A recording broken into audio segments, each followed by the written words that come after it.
Hey folks, Steve Alardi here again. And so Hugh and I have been on this incredible journey, being mental health podcasters with you all for a few months now. And you know, from the very, very outset, it's always been in the back of our minds that this project, this podcast, is truly a conversation with each of you. And we know it's not a live show, but it feels like that. When we hit that record button, it's like you all are right here with us. And so one way that we've been thinking about like leaning in to that idea, that sensibility, that this venture is a genuine conversation, we've been wanting to start recording. We're going to do the very first one today, a Q&A, a question and answer episode. And we want to really keep this going about every month or so, at least, where you can send us your questions. And we're going to do our very best to respond to those questions on the show. Now, how do you submit the questions? Super easy. You have to go over to our Patreon site. And so there's a website called patreon.com. And it's our address is patreon.com//mental health podcast. Okay. Mental health podcast. And there's a little button you can click if you want to submit a recorded question. You're going to hear that on the show today. You'll probably hear recorded questions every time. Or if you just want to type it in, you could do that as well. And I can't help giving a little plug here. Like we're not in this venture. This is a labor of love. We're not doing it to make money, but there are costs, as you can imagine, associated with keeping all the website going and the production costs, everything. It's expensive to do a high quality podcast. And we've been very grateful, very fortunate to already have a few patrons, but we need more if we're going to be able to keep this venture going. We're very confident that we will be able to. So if you'd like to join us as actual patrons and partners, we'd be just ecstatic about that. Okay. Now about the show, we can't guarantee, of course, that we get to every single question that's submitted, but we want you to know that we will read every single question that comes in. We appreciate them all. It keeps us on our toes. It keeps us engaged, and it reminds us that we are on this journey together with some incredible fellow travelers. So thank you as always for tuning in and for joining us on this little adventure. Okay, let's get to a question. If you were to give one piece of advice to someone who spends their life in their head, for someone who thinks of every single scenario played out in their mind before it even happens, it may or may not happen, but someone who lives like that, even though their life might be going well and everything seems to be in place, but for some reason that kind of person just plays and plays all these different scenarios in their mind and it actually overwhelms them. What advice would you give to that person to help break free from that mindset? Dude, shout out to the local listener. How encouraging is it to I feel so affirmed. I'm like, oh my word, somebody that sounds like me. You know, I kind of noticed the family resemblance there. Brother, is that you?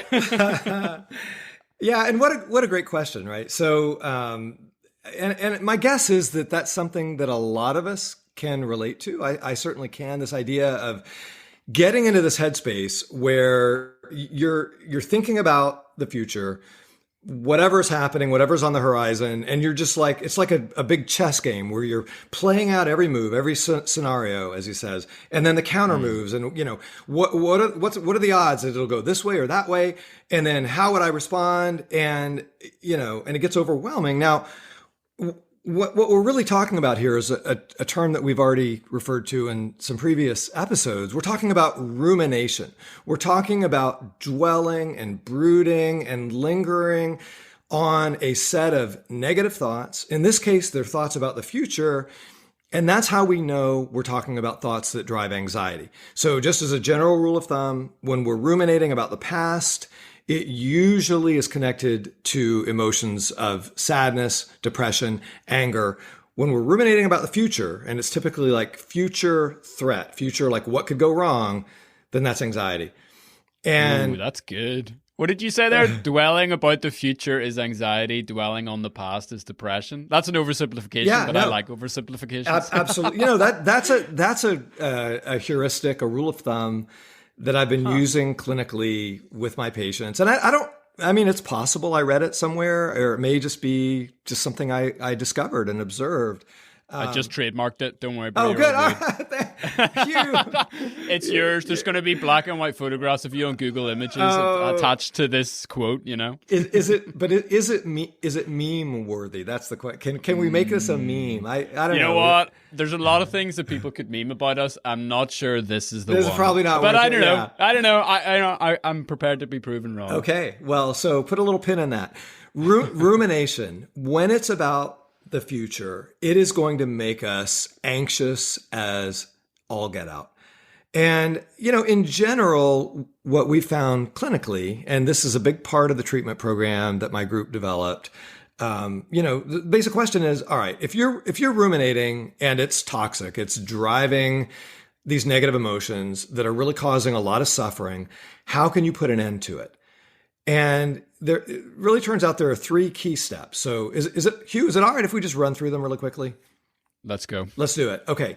And by the way, the first 2 are very, very, very basic. The first one is just learning to notice it in real time. And now that may sound trivial. It's like, well, wait a minute. Are you saying there are people who are ruminating and brooding and dwelling and they don't even know it? And the answer is But yes. Dude, we've all been there. Yeah. Like, you're staring out the window, you're driving home from work, you're washing the dishes, and like all of a sudden you just have that like spaced out look. Yep, you know what I mean? Like absolutely. Almost like the way people meme, like a PTSD sort of like response. Yeah. And you're like, you all of a sudden disappear. Yeah. And then sometimes then, someone will come into the room and interrupt you, and you may not even have been consciously aware that you were ruminating, or you catch yourself, So, yes. I mean, noticing, it makes total sense. Yeah. And so what does that mean? It means that a lot of us will ruminate on autopilot. It just becomes this automatic habit that plays itself out. We don't notice it any more than we notice, like when you're tying your shoes, like what are the discrete steps?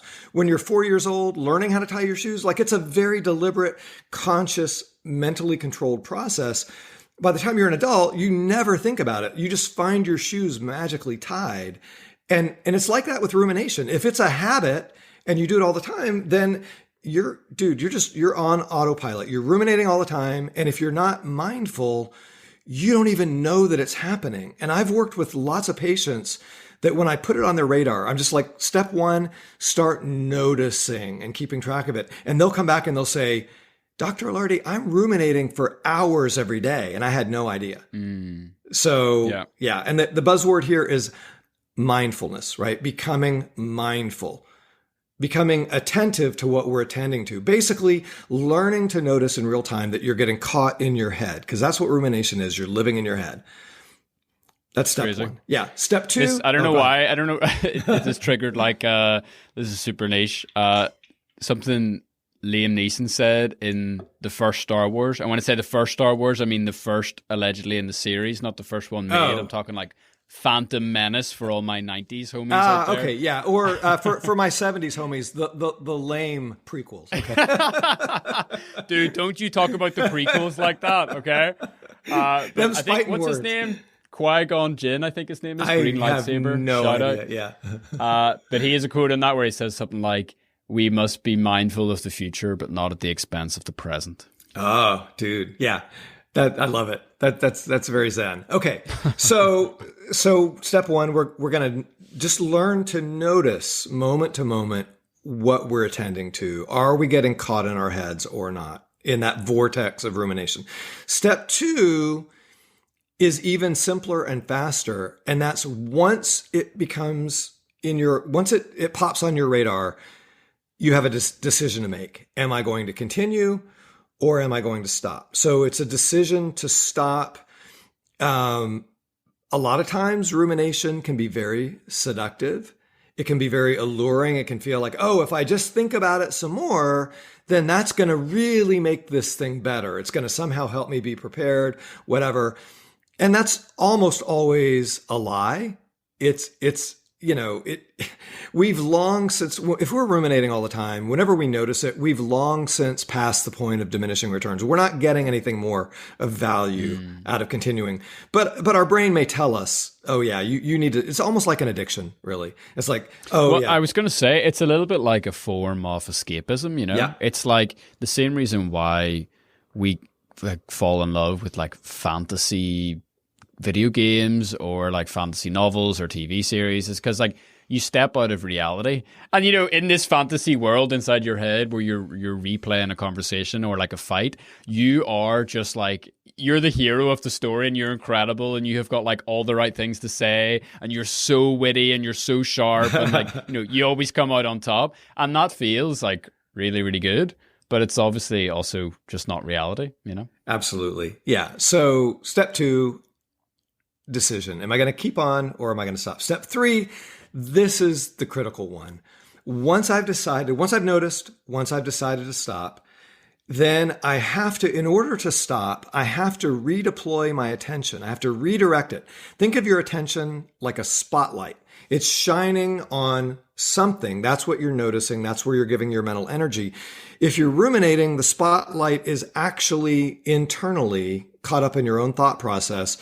And now the goal here is to take that spotlight and redirect it to something typically outside. So something out into the world of other people and engaging activity that we're designed for. So basically the maneuver here is I'm going to get out of my head and I'm going to get out into life, into the world. So I need to find something engaging, ideally an engaging activity that's going to capture my attention. And this is one of those where, and I know that I say this all the time, but individual results can and do vary. We're going to have to experiment with like what is captivating for me is not going to be what's captivating for you and vice versa. So that can be a really fun process of experimenting. Like, okay, what are my go-to anti-ruminative activities? Ideally, they're going to be something that's either restorative or enjoyable or uplifting or productive, right? We don't want it to be something that's intrinsically harmful or toxic, like, oh, I'm going to go get drunk or, I mean, that could be anti-ruminative, but that's going to come with its own set of problems, right? So, or even, play 5 hours of video games. Yeah, that might be anti-ruminative, but it probably not going to be an ideal sort of go-to strategy. Yeah. So maybe we can, I don't know so Q, what are some of your, tried and true anti-ruminative activities? Yeah, I think for me, like often it doesn't even get to the point where I have to deploy the third step, So let's just like give a scenario, like I'm doing the dishes, I notice it, and then I decide to stop. That can be as far as the journey goes, where I just like, okay, it's now in my awareness, and now I've made a decision, like, I'm not going to replay that fight again, or I'm not going to do this, I'm not going to do that. I'm just going to, move on. I'll redirect my attention even to something else to think about. But there are those moments where you are, and for me, it would come in the form of anger. You're particularly riled up, and you just cannot seem to let it go. Yep. And you are just, the dial is cranked up pretty high, and then that's the moment where I'm like, okay, I need to throw myself into something. And for me, it's all about getting out of my head and into my body. And I just I've never been angry after, like 35 minutes of like intense exercise. Yeah. It's never in my history of being alive has that been a thing.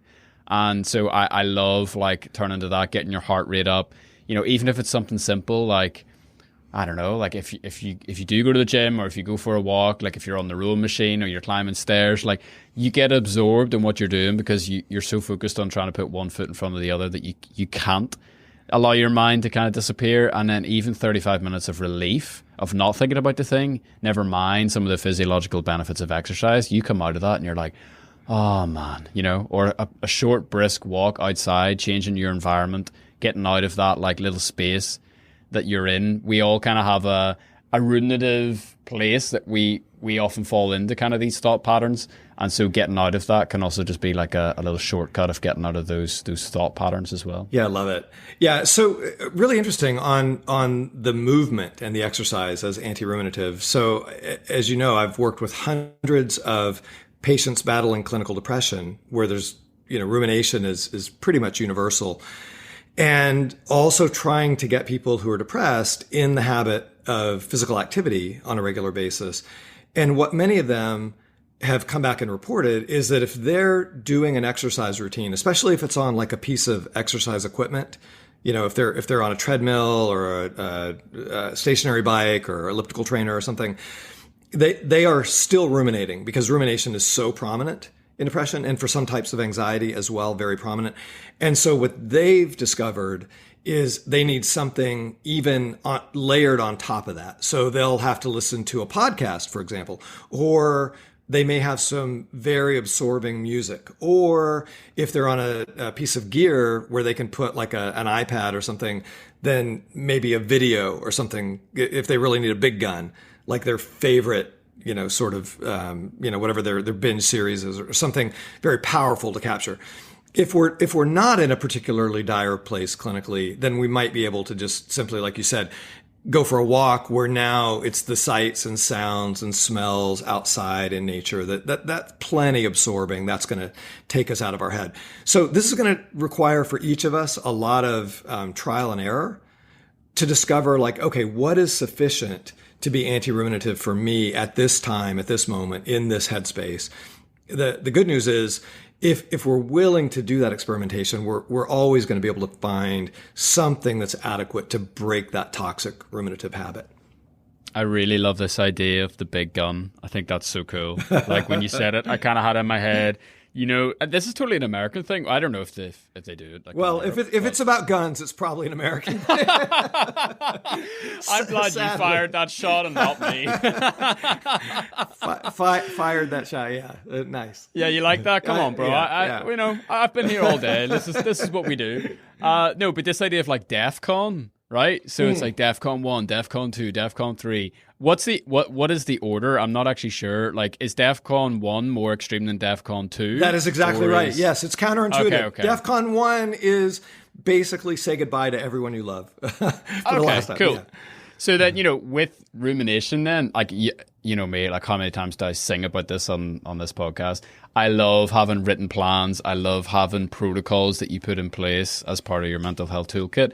And so really simply, we could each develop kind of like a DEFCON 4, DEFCON 3, DEFCON 2, DEFCON 1. Oh, yeah. Nice. Treatments to a rumination. So, okay, first of all, you start off on 4. Okay, I'm going to step outside. If that didn't work, then I move to DEFCON 3. Okay, I'm going to do some sort of physical activity. Okay, if that doesn't work, then I go to 2, then I go to 1. And as you said, it's going to take a lot of experimentation to figure out what each of those kind of DEFCONs are.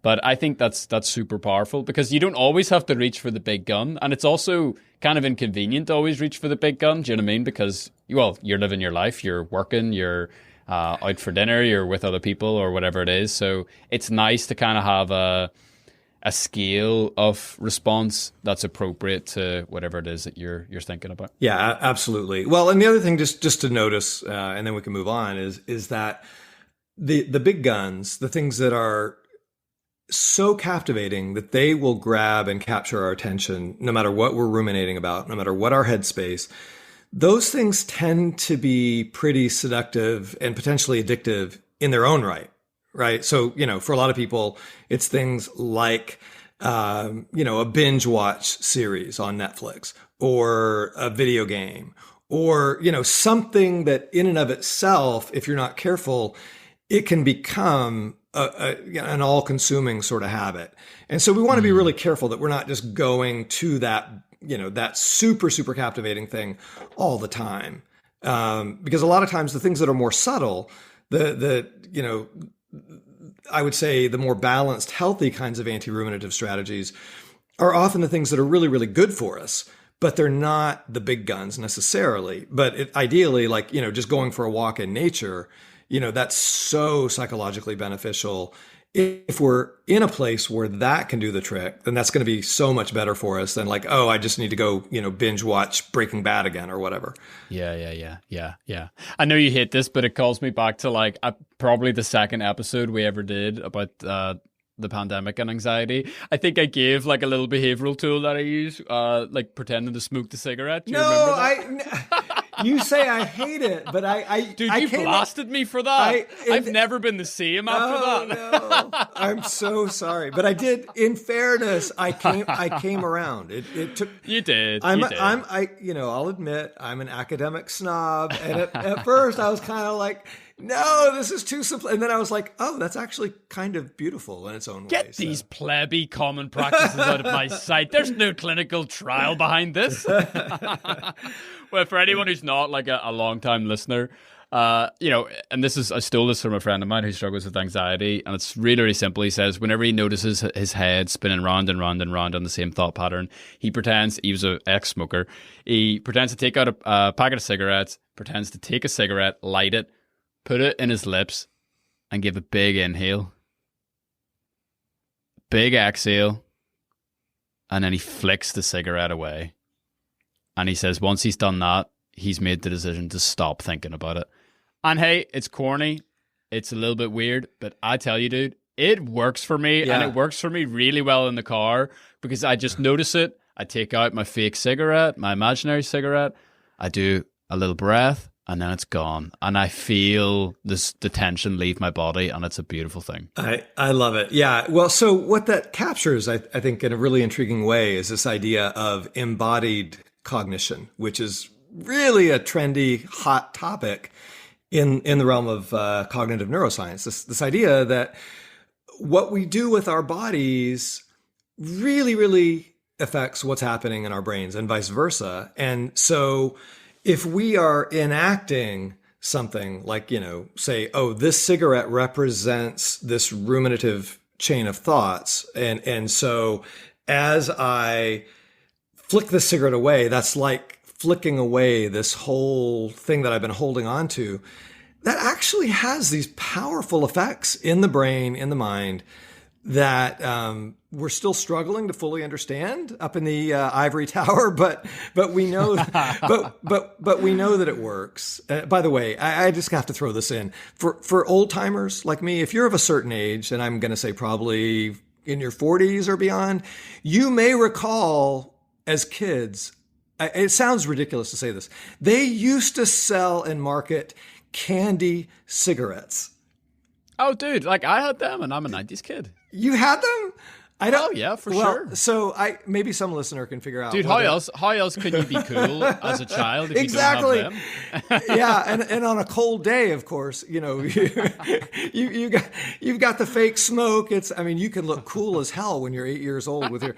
By the way, don't try this at home, boy. Do not give these to your children. We don't want to. That's not what I thought you were going to say. By the way, I thought you were going to say, if you're over a certain age, you may need to, imagine that you're rolling your own cigarette, or rolling your own something anyway. Yeah, we're not even going to go there. But let's not get down in the weeds. Professor, stop it. That was a pun, by the way. Down in the weeds. Never mind. All right, he gets it. By the way, thank you for redeeming my cigarette practice. I really appreciate all the kind things you said about it. You didn't have to do that. No, listen. It's coming from the heart. So what I was going to say is, maybe if somebody happened to have any of these little candy cigarettes around, now you don't want to litter, of course, throwing it literally out the car, but you could throw it in the trash can. All right, you know what? We should move on. Talk to us about GAD. How does this relate to GAD here? Okay, well, first of all, in the business, we don't call it GAD. We call it GAD, generalized. Oh, come on, the business is wrong. That's just okay. The first Well, thing. maybe you'll be the trendsetter. So there is we've talked about this a little bit before, but there are many different kinds of anxiety disorders, different ways that clinical anxiety, painful anxiety can manifest. And one of the more common we call generalized anxiety disorder, or GAD. And GAD is characterized by chronic worry. And the worry tends to involve, the hallmark, the definitive sign is exactly what our listener articulated. This idea of playing out every possible future scenario, worrying about how could it turn out, what's going to happen if it's this or if it's that. And what's been discovered, and this is a revolutionary discovery by two colleagues of mine in Canada, Robichaud and Michel Degas. They're French Canadian. And what they discovered is that at the core of generalized anxiety is an inability to tolerate uncertainty. The sensation of, I don't know, I'm not certain. I can't tell what's going to happen. And because I can't tell, I'm uncertain, I can't predict, I don't feel like I have control, it makes me just ridiculously anxious. And so the person with GAD, the core, again, intolerance of uncertainty. And so they will ruminate, they'll dwell on trying to game out all the possible future scenarios as a type of, get this, an avoidance strategy. They're ruminating to avoid that sensation of uncertainty that they can't tolerate. And what we've seen with anxiety again and again is exposure makes it better because we get used to it. We habituate, to use the technical term. And avoidance makes it worse. Why? Because when you avoid the thing that drives your anxiety, your brain gets the message, oh, this thing is really horrible. We need to avoid it in the future at all costs. Because when we avoided it, the bad thing didn't happen. And so people with GAD are constantly avoiding any sensation of uncertainty. How do they do it? Well, sometimes it's like reassurance seeking. So for example, a lot of people with GAD, when they're worried about something in the future, they will go to the people in their lives seeking reassurance for I had a patient one time who was a very high level tech. I always have to be really careful what I say about patients, but let's just say he had very high level tech skills. So he was very, very much in demand. He had a high paying job and there was going to be a layoff at his company and it was going to be announced in 2 weeks. And he, was just off to the races, ruminating all day, every day about am I going to be on the layoff list? What's going to happen? I don't know. How can I tell? And the reassurance seeking would be going to coworkers, going to supervisors and managers and bosses and trying to get a read on I'm not on the list, am I? And then the exposure to the uncertainty, really interesting. When he was asked, okay, just imagine that you are on the list. Imagine that you get an email tomorrow that says, yes, the thing that you have feared has come to pass. You are on the layoff list. And he just takes a deep breath and he's like, oh, that's fine. I can deal with that. He's like, oh yeah, I'd be fine. I'd land on my feet. He's like, yeah, that reminds me. I could be in a job by next week. It's fine. Exactly. He's like, that just reminds me, I had this corporate headhunter a month or two ago who was like, yeah, I could find you a job at a higher salary in a better position with better upside, and I could have it for you, like that. And so it wasn't, get this, it wasn't the negative thing that was driving the anxiety and the rumination and the worry. It was the uncertainty. And so what we have to realize is that people who play out all these future scenarios in their minds and ruminate anxiously, what's really driving it much of the time is that feeling of uncertainty. And so that gives us the key to treating it therapeutically. I'm a big fan of people seeing expert cognitive behavioral therapists in this particular clinical scenario. If somebody has GAD, there are specialists out there who can, within 3 months, get you to a place of much, much greater relief from that anxiety and having it take over your life. But there's also a phenomenal self-help book that I want to give a quick shout out. It was written by these pioneering psychologists, Robichaud and Degas, and it's just called the Generalized Anxiety Disorder Workbook, the GAD workbook, and you can find it on Amazon. And it just has some extraordinary exercises to help a person basically lean into the experience of uncertainty so they can learn to tolerate it, learn to habituate. And I know it sounds a little odd and counterintuitive, but the clinical effects are just remarkable. So so cool. Yeah, absolutely. I love that. The last thing I have to say is I'm just like Alcoholics Anonymous on the brain at the minute. Ever since we did Addiction 101, bro, it's ruined my life. Like, I just look at everything through the lens of like AA groups and like 12-step programs. I love it. I love it. It's phenomenal. But they have this thing, they call it the Serenity Prayer. Have you heard this before? I'm sure you have. Of course. Like, you know it off by heart. But I think it goes something like, God grant me the serenity to accept the things I cannot change, the courage to change the things I can, and the wisdom to know the difference.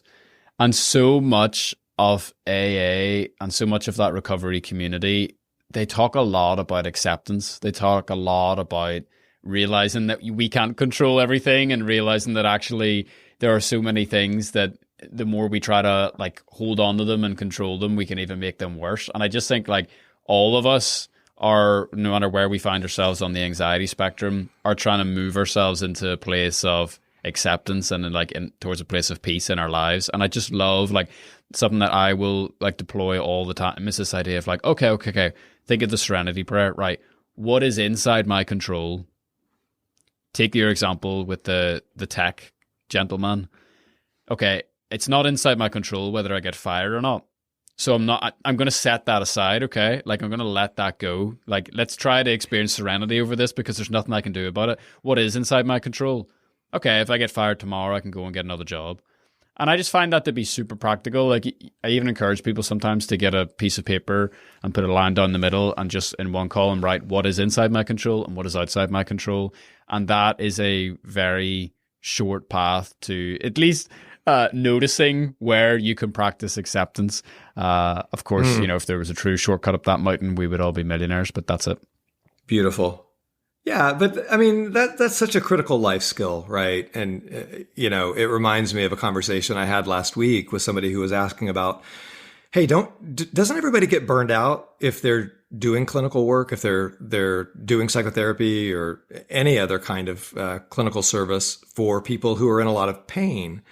Like, how can you tolerate being in the trenches with people who are suffering for so much time without getting burned out?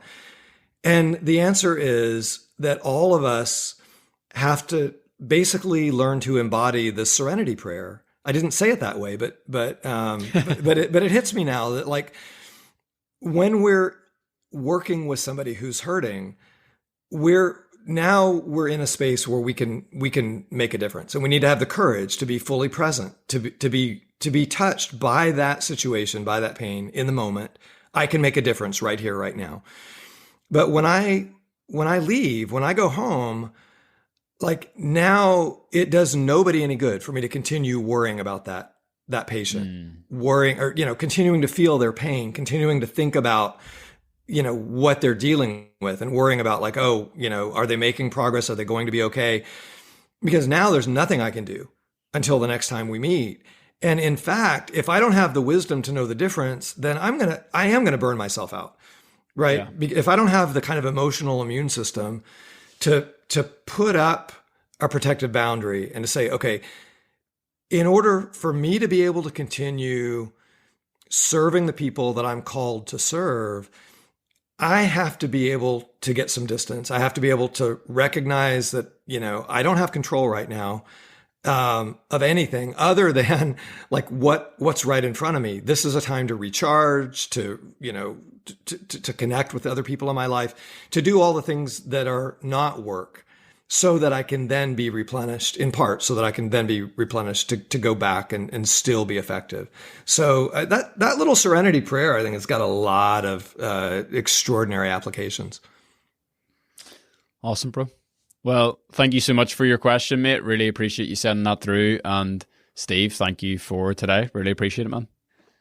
Okay, man, that was fun. At least it was fun on this end. We hope that you found it enjoyable and hopefully maybe even informative and useful. So listen, Hugh and I want to thank you so much for several things. First and foremost, for sending us your questions, for keeping this conversation going.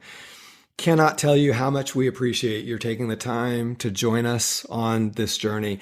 So like I said at the top of the show, if you want to submit questions for us for a future podcast, just wander over to our Patreon site. join us on the Patreon community. So it's Patreon, Patreon, patreon.com/mental health podcast. That's it. Mental health podcast. This is a place where, by the way, you can submit your questions, but you can also, I got to put in a plug. I feel a little bit sheepish about this, but you know what? I really don't fully. Why? Because this is an ad-free, independent podcast. We have no sponsors. We have no commercials. We are doing this as a labor of love, but also as something that's completely independent. We don't have any pressure to plug any products. We have no agenda other than to serve to the best of our abilities, to serve as a resource, as a source of trusted information for you to live your best possible life. So listen, thank you so much for spending this time with us once again. We hope to catch you again next time. Until then, be well.